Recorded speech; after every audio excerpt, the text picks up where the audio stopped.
Chapter 3. Mrs. Dashwood remained at Norland several months, not from any disinclination to move when the sight of every well-known spot ceased to raise the violent emotion which it produced for a while, for when her spirits began to revive, and her mind became capable of some other exertion than that of heightening its affliction by melancholy remembrances, she was impatient to be gone, and indefatigable in her inquiries for a suitable dwelling in the neighbourhood of Norland, for to remove far from that beloved spot was impossible. But she could hear of no situation that at once answered her notions of comfort and ease, and suited the prudence of her eldest daughter, whose steadier judgment rejected several houses as too large for their income, which her mother would have approved. Mrs. Dashwood had been informed by her husband of the solemn promise on the part of his son in their favour, which gave comfort to his last earthly reflections. She doubted the sincerity of his assurance no more than he had doubted it himself, and she thought of it for her daughter's sake with satisfaction, though, as for herself, she was persuaded that a much smaller provision than £7,000 would support her in affluence. For their brother's sake too, for the sake of his own heart, she rejoiced, and she reproached herself for being unjust to his merit before, in believing him incapable of generosity.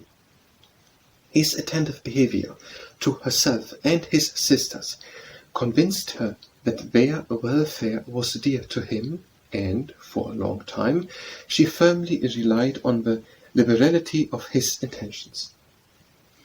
The contempt which she had very clearly in their acquaintance felt for her daughter-in-law was very much increased by the further knowledge of her character, which half a year's residence in her family afforded, and perhaps, in spite of every consideration of politeness or maternal affection on the side of the former, the two ladies might have found it impossible to have lived together so long, had not a particular circumstance occurred to give still greater eligibility, according to the opinions of Mrs. Dashwood, to her daughter's continuance at Norland. This circumstance was a growing attachment between her eldest girl and the brother of Mrs. John Dashwood, a gentlemanlike and pleasing young man who was introduced to their acquaintance soon after his sister's establishment at Norland, and who had since spent the greatest part of his time there. Some others might have encouraged the intimacy from motives of interest, for Edward Ferrars was the eldest son of a man who had died very rich, and some might have repressed it from motives of prudence, for, except a trifling sum, the whole of his fortune depended on the will of his mother. But Mrs. Dashwood was alike uninfluenced by either consideration.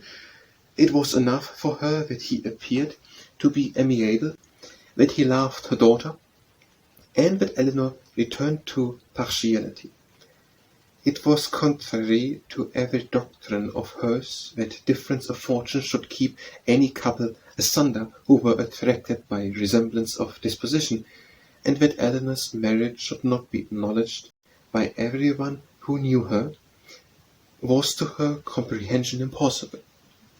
Edward Ferrars was not recommended to their good opinion by any peculiar graces of person or address. He was not handsome, and his manners required intimacy to make them pleasing. He was too diffident to do justice to himself, but when his natural shyness was overcome, his behaviour gave every indication of an open, affectionate heart. His understanding was good, and his education had given it solid improvement. But he was neither fitted by abilities nor disposition to answer the wishes of his mother and sister, who longed to see him distinguished as they hardly knew what. They wanted him to make a fine figure in the world in some manner or other. His mother wished to interest him in political concerns, to get him into Parliament, or to see him connected with some of the great men of the day.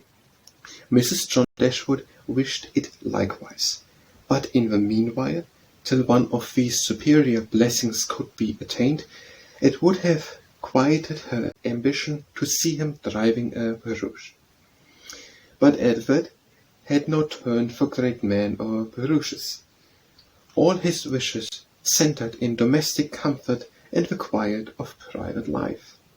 Fortunately, he had a younger brother, who was more promising. Edward had been staying several weeks in the house before he engaged much of Mrs. Dashwood's attention, for she was, at that time, in such affliction as rendered her careless of surrounding objects. She saw only that he was quiet and unobtrusive, and she liked him for it. He did not disturb the wretchedness of her mind by ill-timed conversation. She was first called to observe and approve him farther by a reflection which Eleanor chanced one day to make on the difference between him and his sister. It was a contrast which recommended him most forcibly to her mother. "It is enough," said she, "to say that he is unlike Fanny is enough. It implies everything amiable. I love him already."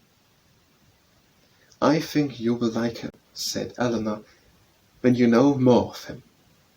"Like him," replied her mother, with a smile, "I can feel no sentiment of approbation inferior to love. You may esteem him.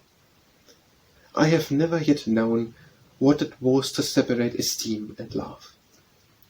Mrs. Dashwood now took pains to get acquainted with him. Her manners were attaching, and soon banished his reserve. She speedily comprehended all his merits. The persuasion of his regard for Eleanor perhaps assisted her penetration, but she really felt assured of his worth, and even that quietness of manner which militated against all her established ideas of what a young man's address ought to be, was no longer uninteresting when she knew his heart to be warm and his temper affectionate. No sooner did she perceive any symptom of love in his behaviour to Eleanor than she considered their serious attachment as certain, and looked forward to their marriage as rapidly approaching. "In a few months, my dear Marianne," said she, "Eleanor will in all probability be settled for life. We shall miss her, but she will be happy." "Oh, mamma, how shall we do without her?"